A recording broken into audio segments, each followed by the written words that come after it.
Good Tuesday morning, everyone. Welcome back to Morning Buzz. I'm Alex, and Jordan's here with me.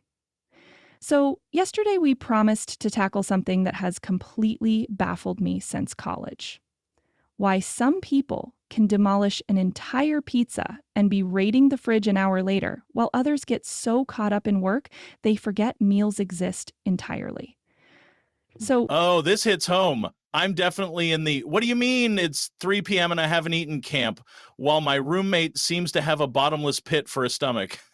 But here's the thing. We're not just talking about willpower or metabolism. There's some serious hormone chemistry happening behind the scenes. right, I used to think it was just about self-control, but apparently our brains are getting wildly different messages about hunger.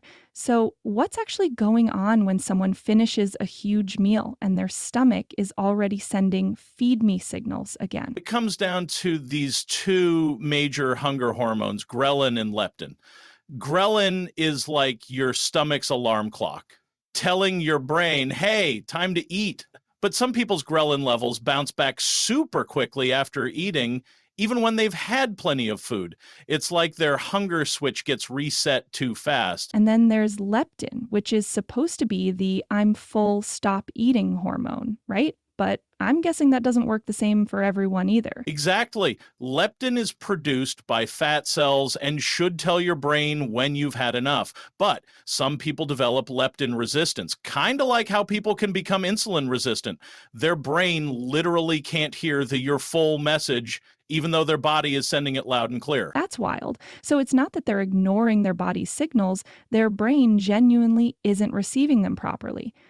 But what about people like you who forget to eat? Are you just naturally better at ignoring hunger? Actually, it's more complex than that. When some people get absorbed in tasks, their stress hormones like cortisol can actually suppress ghrelin production. Plus, certain personality types are less tuned into internal bodily signals in general. We get so focused externally that we miss our body's cues entirely. That's fine, that's cortisol's job. I never thought about focus affecting hunger hormones. That explains why I can work through lunch without thinking about it, but the second I take a break, I'm suddenly starving. It's like my brain finally has bandwidth to process those signals. There's also a genetic component. Some people inherit variations in genes that affect how efficiently they produce or respond to hunger hormones.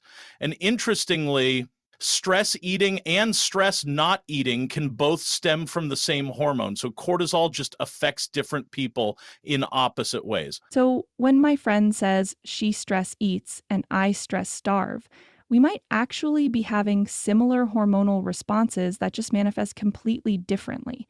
Our brains are processing the same chemicals but coming to opposite conclusions. Pretty much. And here's something fascinating. Meal timing can actually train these hormone responses. People who eat at consistent times develop stronger ghrelin patterns, while irregular eaters might have more chaotic hunger signals. This is making me rethink everything about those just eat when you're hungry diet tips. If some people's hunger cues are basically broken or masked by other things, that advice becomes pretty useless. The research suggests that paying attention to energy levels and mood might be more reliable than hunger cues for some people. Your body needs fuel, even if your brain isn't getting the memo. Mind blown as usual. Speaking of our brains doing unexpected things, tomorrow we're exploring why some people can watch the same movie dozens of times and discover new details every viewing, while others get bored after the first watch. We'll dive into how different brains process repeated experiences and why familiarity is comforting for some, but tedious for others. Should be a fascinating look at how our minds handle repetition. Thanks for joining us this Tuesday morning, everyone. Whether your team always hungry or team forgot lunch again, your brain is doing exactly what it's wired to do. See you tomorrow bright and early.